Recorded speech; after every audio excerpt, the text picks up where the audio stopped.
लोकतंत्र के चौथे स्तंभ हमारे मीडिया जगत का खूब स्वागत करता हूं, सत्कार करता हूं और साधुवाद करता हूं।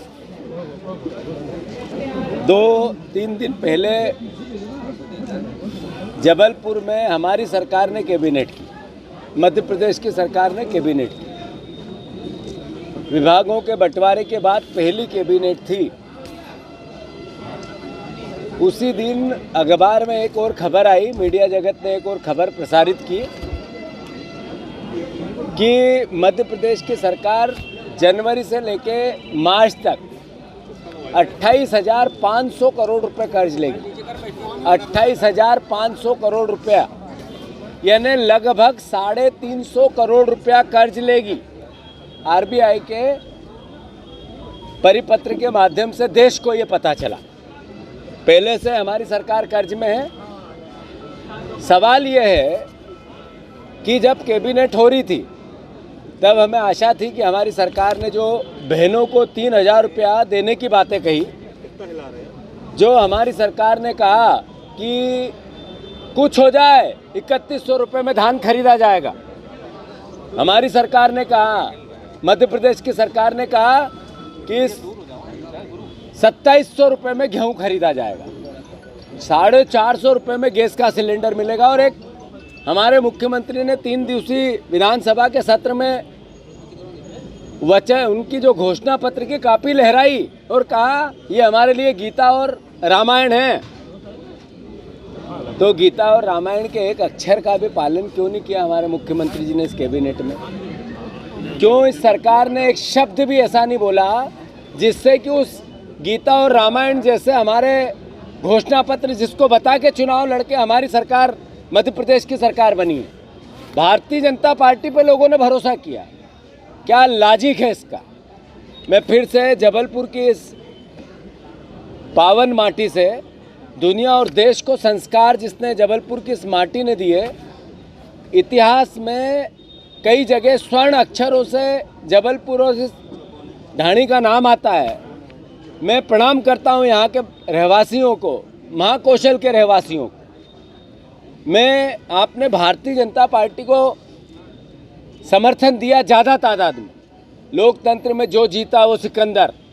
अगर वो जीते, जनता ने उन पर भरोसा किया, तो कांग्रेस पार्टी ने लोकतंत्र की उस भावना को सर माथे पे लिया। मैं फिर से आदरणीय मुख्यमंत्री जी, 1 महीना 2 दिन 32 दिन हो गए हैं।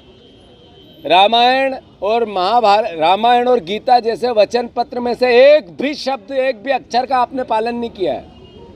अनुरोध है आपसे, किसानों के साथ धोखा मत करो। जो धान की खरीदी चल रही है, महाकौशल में भी हो रही, पूरे मध्य प्रदेश में हो रही है, 3100 रुपये किसानों का दाम दो। अन्यथा हमने कहा है जनवरी आपकी है। जनवरी के बाद कांग्रेस को विपक्ष की जिम्मेवारी, भारतीय जनता पार्टी को सत्ता पक्ष की जिम्मेवारी। मैं फिर से सारे हमारे कांग्रेस पार्टी के कार्यकर्ताओं का साधुवाद करता हूं जिन्होंने जान लगा दी, कोई कसर नहीं छोड़ी। एक व्यक्ति रिजल्ट और चुनाव के बीच में ये नहीं कहता था बीजेपी जीतेगी, उसके बाद भी बीजेपी अगर जीती है, न मीडिया कहती थी, न सर्वे कहते थे, न कोई पॉलिटिकल डॉक्टर कहता था, सब कहते थे कांग्रेस की गवर्नमेंट बन रही है। पर फिर भी जो रिजल्ट आया सर माथे पे है। अनुरोध है सरकार से, आप 450 रुपये गैस सिलेंडर, एक वाक्य होता है, मुंह चलाने से काम नहीं चलेगा, कलम चलाने से काम चलेगा। मुख्यमंत्री जी कलम चलाओ, निर्देश दो, आदेश दो। अन्यथा मैं फिर से अनुरोध करता हूं, कांग्रेस पार्टी अपना दायित्व निभाएगी। और फिर से मैंने जैसा कहा, कांग्रेस का एक एक वर्कर, एक एक कार्यकर्ता, एक एक परिवार का वो साथी, पहली बार मैं मीडिया के माध्यम से कार्यकर्ताओं से अनुरोध करता हूं कि आप में से एक पार्टी का अध्यक्ष बनाएं, कांग्रेस के कार्यकर्ताओं में से एक पार्टी का अध्यक्ष बनाएं। आप जैसा है वो, आपकी सोच को समझता है, आपकी सोच को समझता भी और उसका सम्मान भी करता है। ये नेतृत्व अब कार्यकर्ताओं का है। मैं नहीं, हम के भाव से हमें पार्टी का, विचारधारा का और भारतीय जनता पार्टी का मुकाबला करना और विचारधारा के साथ करना। मैं फिर से सारी मीडिया जगत को साधुवाद देता हूँ, धन्यवाद देता हूँ। लोकसभा चुनाव की तैयारियां कांग्रेस ने चालू कर दी है। 6, 7 और 8 तारीख को लगातार उसके संदर्भ में भोपाल में मीटिंगें हैं। 2-3 दिन में हमारी बहुत सी नियुक्तियाँ होने वाली है और मैं मानता हूँ कि विधानसभा और लोकसभा स्तर पर हम जल्दी से अपने मूवमेंट को 1.5 हफ्ते में बढ़ा देंगे और विधानसभा लोकसभा की तैयारियों को लेकर विधानसभा कार्यकर्ताओं के सम्मेलन, वोटर लिस्ट पे काम, एक कांग्रेस पार्टी ने नेशन आप देश के लिए डोनेट करने की भावना जताई है। देश के लिए डोनेट करो। तो मैं वो पत्रकार बंधु जो परिवार के लोग ये सोचते हैं कि आज देश को कांग्रेस की आवश्यकता है, उनसे भी अनुरोध है कि ये देश के लिए डोनेशन की बात हो रही है तो एक कार्यकर्ता इसका भी अभियान चलेगा साथ और साथ ही साथ लोकसभा की तैयारियां चलेगी।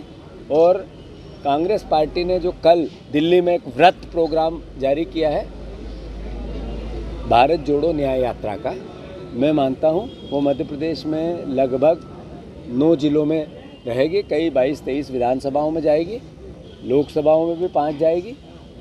लाखों लाख कार्यकर्ता और आम जन से राहुल जी बात करेंगे। मैं उस भावना यात्रा का सामाजिक असमानता, आर्थिक असमानता और राजनीतिक असमानता और लोकतंत्र पे से धीरे धीरे प्रश्न लगना, ईवीएम की बात आना, मैनिपुलेशन की बात आना, वोटर लिस्टों में मैनिपुलेशन होना, कर्मचारी वर्ग का दोहन करना राजनीतिक लाभ के लिए, चुनाव जीतने के लिए, साथ ही साथ जिस तरीके से सरकारी पैसे से वोट कैसे खरीदा जाता है, ये पहली बार मध्य प्रदेश में देखा और समझा गया। जिस तरीके से 3 महीने पहले योजनाएं लागू करना, सब्ज बाग दिखाना और बाद में चुनाव के बाद उस पर एक शब्द भी नहीं बोलना, ये सब बातें मैं मानता हूँ कि मध्य प्रदेश को उस तरह के निष्पक्ष लोकतंत्र की ओर नहीं लेके जाते हैं, देश को निष्पक्ष लोकतंत्र की ओर नहीं लेके जाते हैं। तो फिर से कांग्रेस पार्टी पूरी ताकत से मैदान में है। कार्यकर्ताओं का चुनाव है, कार्यकर्ता चुनाव लड़ेंगे, कार्यकर्ता नेतृत्व करेंगे और कार्यकर्ता परिवार एकजुट रहेंगे।